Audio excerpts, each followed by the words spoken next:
The unicorn. It says, there's magic in the air. You can manifest everything you need to be successful.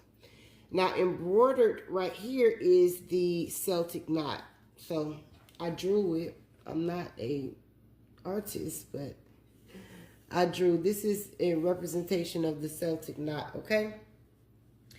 This representation of a Celtic knot, it represents eternity and the cycle of life with no beginning or end.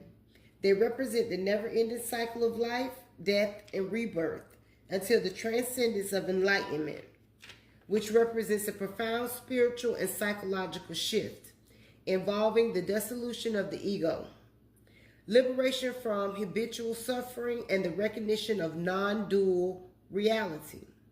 So until this permanent awakened state of expanded awareness occurs, then the never-ending cycle of life, death, and rebirth is continuous.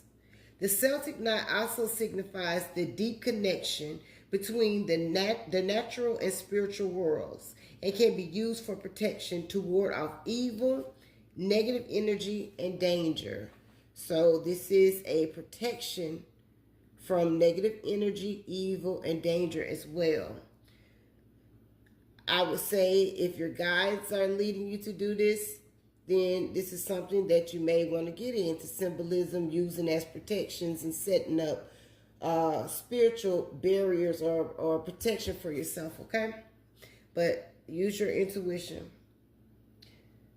It is imperative to remember that this never-ending cycle continues until we are able to go beyond limited self-identity, to experience unity with surroundings or pure consciousness, which can be achieved through practices like meditation. So it's very important to meditate, okay? The dissolution of the ego